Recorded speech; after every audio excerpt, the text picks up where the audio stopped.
Good morning, guys. So today I'm going to talk to you about how to utilize cultural sales intelligence in order to improve your prospecting efforts. Yeah. Now, before we go into that, let's understand, why is this important? Why is it important to utilize CSI when you're undertaking research? So this was a while ago, probably about a year ago, maybe two. I had this guy come and target me by email and said, "Hey, Leon, my name is blah, blah, blah, and I am the head of sales for the Indonesian market.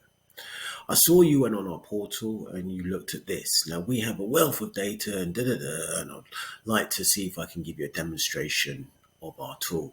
When are you available?" Now, what was the problem with that? First of all, he's head of sales for the Indonesian market. I'm in Europe, mate. I'm not really great at geography, but I know Indonesia is somewhere in the eastern side of the world, nowhere near me. I'm in Europe. Yeah. Two, the company he was actually calling me from, I'd actually previously worked there. And I was the head of sales for a different market. So I have a lot of senior level contacts in there. So if I ever wanted, data from that company, I could easily just contact one of the directors, get the information I wanted. Right? Three, I actually have an account.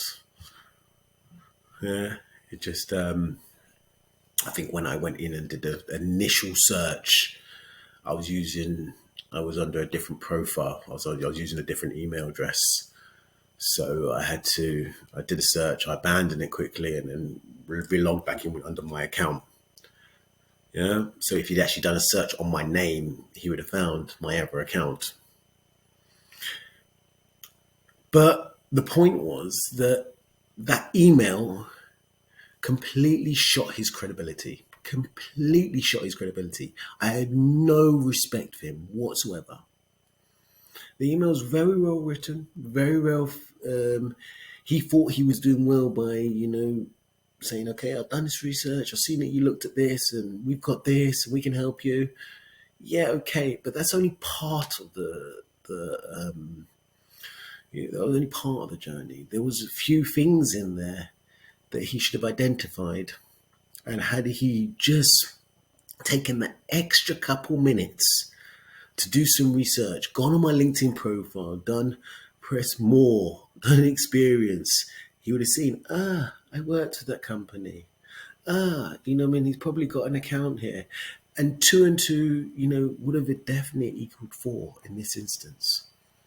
But because he didn't do that, shot me an email, completely lost his credibility. What happened? I just blocked him. Yeah. And this is the cycle that we're in as salespeople. And we need to change this perspective in order to revive the concept of sales.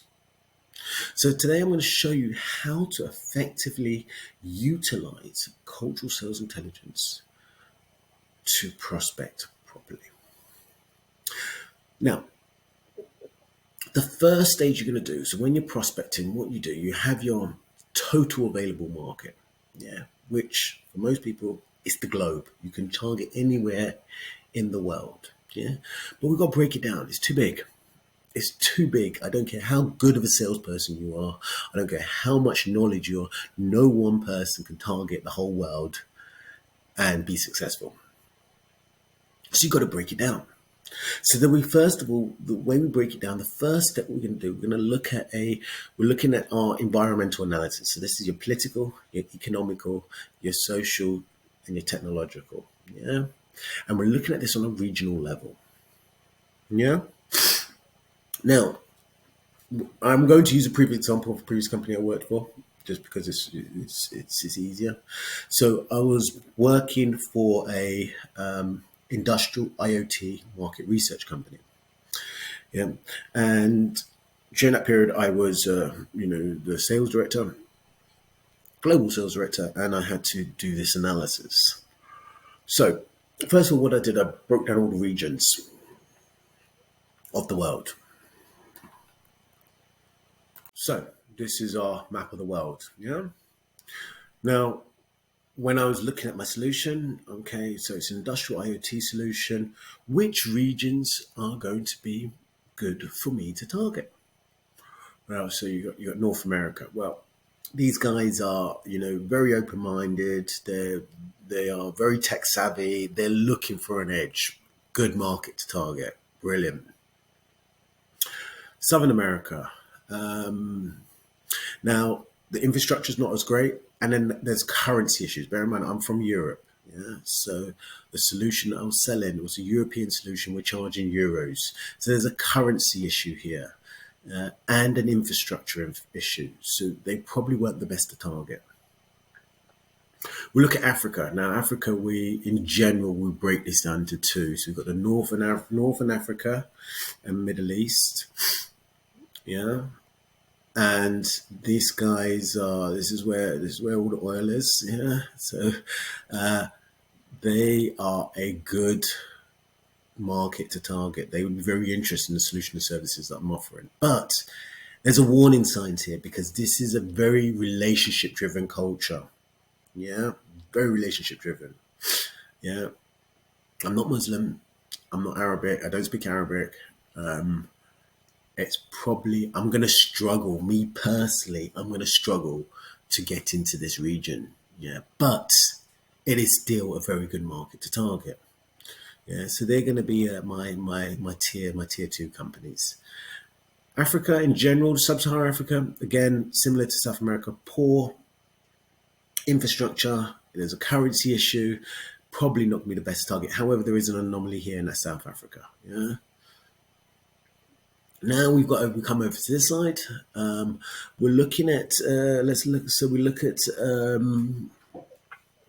let's look at the. So we look at the Southern Asia. We're looking at India here, Pakistan, these countries around here. Now these countries, these are the services driven countries. So this is these people. This is where most of the market research is done. Yeah, in the world, these guys are the biggest market research company areas here. They are not ideal to target in terms of buyers of my solution, but they are ideal to target because they are competitors to me. I'm doing market research, provide a market research solution. They provide market research. I need to create a solution with these guys. I need to create some kind of partnership or some kind of collaborative partnership because these guys have got all the people, all the buyers who buy market research. They're sitting there in their pockets there. So I needed to create some solution here. We've got, Eastern Asia, so these guys very technological, kind of similar to the North Americans, very open-minded. They're looking for this edge, but there's very hierarchical culture in here. There is a very relationship-driven culture in here. Again, I need partners to get to penetrate this market successfully. Australia was a bit of an unknown to me, and plus because the other side of the world is just 12 hours away, 12 hours difference in terms of time zone. Again, even if I wanted to work over here, I'd need partners. And again, Asia, the Northern Asia or Central Asia up here.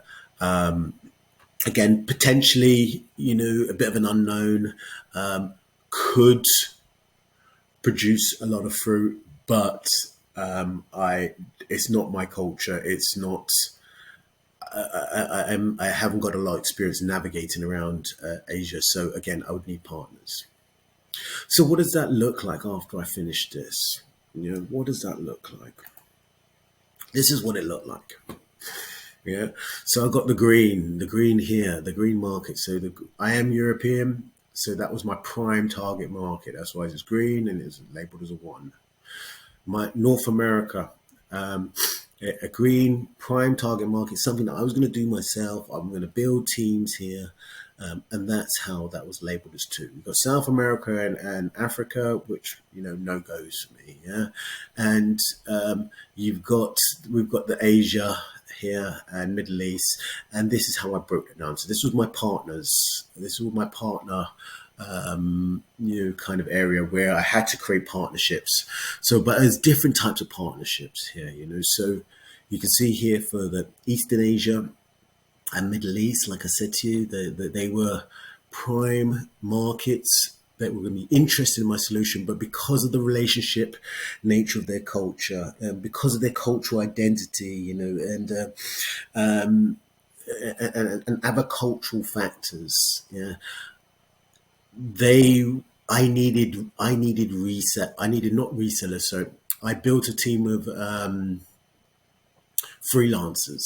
So I got freelancers. I found a couple agencies there who provided freelancers who were able to effectively sell my solution on my behalf. Yeah. Here, as you can see, I labeled these guys, they're a partner, but I labeled them in red, because this was a collaboration. I was looking for collaboration partners. I deliberately selected all the big market research providers and then created a partnership with them where I gave them my reports and documents and allowed them to resell it, a white label resale solution, and gave me a slice of the pie. Yeah. So that way to remove that competitive element. Yeah. Again, this is a freelancers here. You can see it with green. Here, this was a kind of a different kind of partnership here. What I did was, because I realized that, here, especially when we talk about China and kind of Russia, we are, they are, they would be very interested in a solution because industrial IoT. However, there's a lot of political influences in this country which are going to hinder me from actually successfully penetrating this market. So was I looking for freelancers to sell for me? No. Was I looking for collaboration partners in terms of creating some kind of, like I did with India and Pakistan and these kind of places? Was I looking for partners that could actually, resell my solution as a white label? No. What I did here, my target market here was your system integrators and technology partners, people where I could add value to their operations and their services. So almost I wasn't targeting the companies or the end users or people who are going to be consuming the data and utilizing that to actually sell. I was targeting the companies who are actually going to who are actually going to implement. So there were other third-party companies who were helping support in terms of technology implementation, and these were the companies that I was targeting here. Yeah, so you can see how quickly, very, very quickly, from utilizing cultural sales and intelligence, I was able to effectively break down the first level of this prospecting. So to break down my target, my total available market, and to get a nice understanding of the regional markets that I should be targeting. Now, the next stage is down to break it down even further down to a country level.